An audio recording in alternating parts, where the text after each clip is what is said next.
Good evening everyone, welcome to Saraswati classes. आज हम देखेंगे सेट नंबर 39 को। तो चलिए स्टार्ट करते हैं। फर्स्ट क्वेश्चन है, निम्नलिखित में से कौन सा एक कीट नहीं है? ऑप्शन ए है खटमल, ऑप्शन बी मकड़ी, ऑप्शन सी घरेलू मक्खी या ऑप्शन डी मच्छर। तो इसका सही आंसर होगा ऑप्शन नंबर बी यानी मकड़ी। मकड़ी वर्ग एरेनिकडा तथा करम एरेनी का एक जंतु है जो कि उदर के पश्चिम भाग में स्थित ग्रंथियों के स्त्राव से जाला बनाती है। सभी मकड़ियां परभक्षी होती है। अन्य विकल्प के जंतु कीट वर्ग के अंतर्गत आते हैं।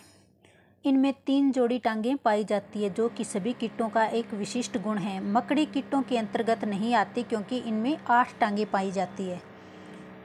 कीटों के अंदर 6 टांगें पाई जाती है यानी 3 जोड़ी टांगें, जबकि मकड़ियों में 8 टांगें पाई जाती है, इसलिए ये कीटों के अंतर्गत नहीं आती। नेक्स्ट क्वेश्चन, चींटियों के काटने पर कौन सा अम्ल निकलता है? ऑप्शन ए है ग्लेशियल एसिटिक अम्ल, ऑप्शन बी है मेथेनॉल, ऑप्शन सी है फॉर्मिक अम्ल या ऑप्शन डी स्टीयरिक अम्ल। तो चींटियों के काटने से कौन सा अम्ल निकलता है? ऑप्शन नंबर सी फॉर्मिक अम्ल। चींटियों के काटे जाने पर शरीर में फॉर्मिक अम्ल का अंतःक्षेपण होता है जिसके परिणाम स्वरूप शरीर में दर्द तथा चुनचुनाहट का आभास होता है।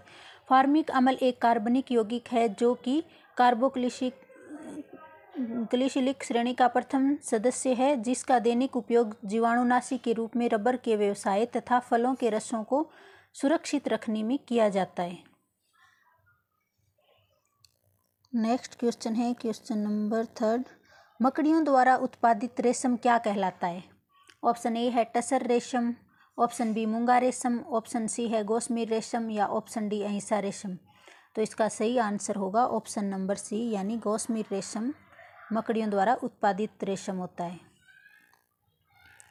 मकड़ियों द्वारा उत्पादित रेशम गोसमीर रेशम कहलाता है। क्वेश्चन नंबर 4, चट्टान पर उगने वाले पादप क्या कहलाते हैं? ऑप्शन ए है अधिपादपीय, ऑप्शन बी लवणोद्भिद, ऑप्शन सी मरूदभिद या ऑप्शन डी सेलोदभिद। तो इसका सही आंसर होगा ऑप्शन नंबर डी यानी सेलोदभिद। चट्टान पर उगने वाले पादप सेलोदभिद कहलाते हैं।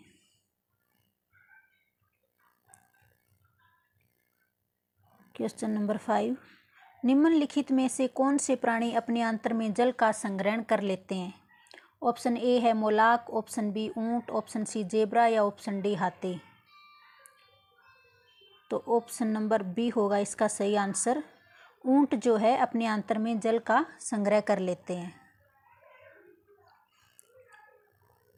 ऊंट को रेगिस्तान का जहाज कहा गया है क्योंकि इनका शरीर पूर्णतः मरुस्थल के प्रति अनुकूलित होता है।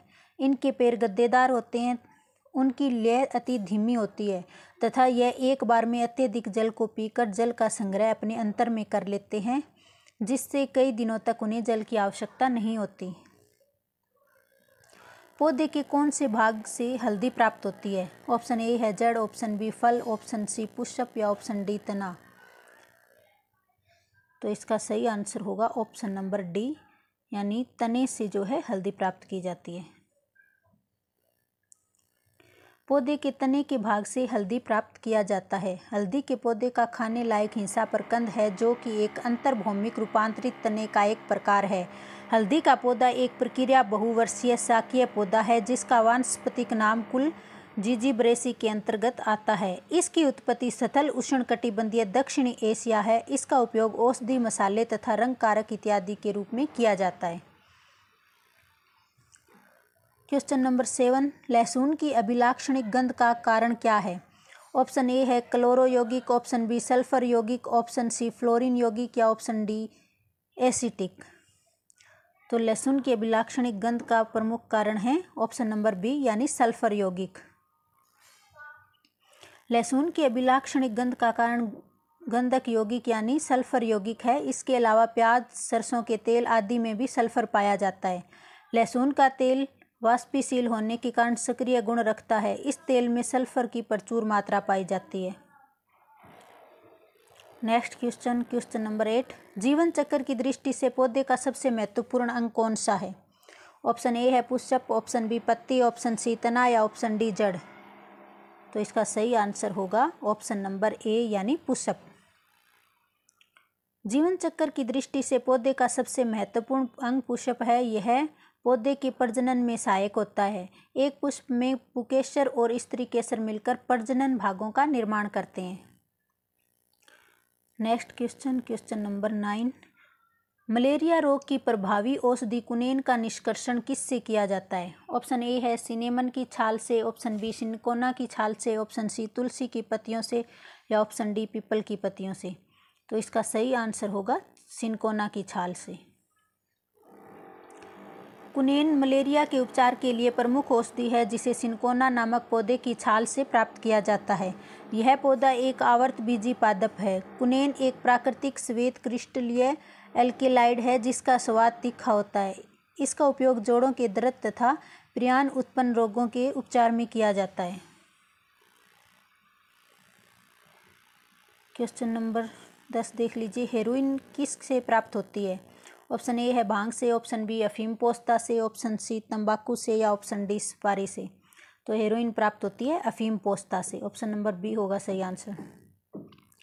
हेरोइन अफीम पोस्ता से प्राप्त की जाती है। यह सफ़ेद रंग का पाउडर है जो अफीम पोस्ता से प्राप्त मॉर्फिन के संश्लेषण से बनाया जाता है। Question number 11। वर्षा की बूंद के गोलाकार आकृति का क्या कारण होता है? ऑप्शन ए है द्रव का घनत्व, ऑप्शन बी पृष्ठ तनाव, ऑप्शन सी वायुमंडलीय दाब, या ऑप्शन डी गुरुत्व। तो इसका सही आंसर होगा ऑप्शन नंबर बी यानी पृष्ठ तनाव। वर्षा की बूंद के गोलाकार आकृति का कारण है पृष्ठ का तनाव। किसी दिए गए आयतन के लिए गोलाकार आकृति के पृष्ठ का क्षेत्रफल अन्य आकृतियों के पृष्ठ के क्षेत्रफल से कम होता है। पृष्ठ तनाव के कारण किसी द्रव का स्वतंत्र पृष्ठ न्यूनतम क्षेत्रफल घेरने का प्रयास करता है, अतः वर्षा की बूंद गोलाकार होती है। क्वेश्चन नंबर 12 देख लीजिए। समुद्र में नदी की अपेक्षा तैरना आसान होता है क्योंकि समुद्र का जल नमकीन होता है, समुद्री जल गहरा होता है, समुद्री जल भारी होता है, या ऑप्शन डी समुद्री जल हल्का होता है। तो समुद्र में तैरना आसान क्यों होता है? ऑप्शन नंबर ए होगा इसका सही आंसर। समुद्री जल नमकीन होता है। सोडियम क्लोराइड तथा अन्य लवणों की अधिकता के कारण समुद्री जल नमकीन होता है। फलतः समुद्री जल का घनत्व अधिक होता है तथा उसमें उत्प्लावकता भी अधिक होती है, इसलिए समुद्र के जल में तैरना आसान होता है। Question number 13। विप्रो कंपनी के प्रमुख कौन है? Option A Azim Premji, option B Ratan Tata, option C Anil Ambani, या ऑप्शन डी आदित्य बिरला। तो इसका सही आंसर होगा ऑप्शन नंबर ए यानी अजीम प्रेमजी विप्रो कंपनी के प्रमुख हैं। विप्रो के वर्तमान अध्यक्ष अजीम प्रेमजी हैं और इसकी स्थापना हुई थी 1945 में। बाद में 1977 में इसे अजीम प्रेमजी ने आगे बढ़ाया था। Question number 14। 1946 में नहीं, सॉरी 1977 में। 14 नंबर क्वेश्चन देख लीजिए। गेहूं की खेती के लिए कौन से उर्वरक का उपयोग किया जाता है? ऑप्शन ए है nitrogen, option B potassium, option C तांबा, या ऑप्शन डी लोहा। तो गेहूं की खेती के लिए प्रयोग किया जाता है नाइट्रोजन का। नाइट्रोजन पादपों का एक आवश्यक तत्व है। गेहूं की खेती के लिए नाइट्रोजन उर्वरक एक परम आवश्यक उर्वरक है। गेहूं की उचित हरितिमा तथा उचित विकास के लिए नाइट्रोजन अपरिहार्य है। Question number 15। यूरिया में नाइट्रोजन का प्रतिशत कितना होता है? ऑप्शन ए है 30%, ऑप्शन बी है 25%, ऑप्शन सी है 47%, या ऑप्शन डी 60%।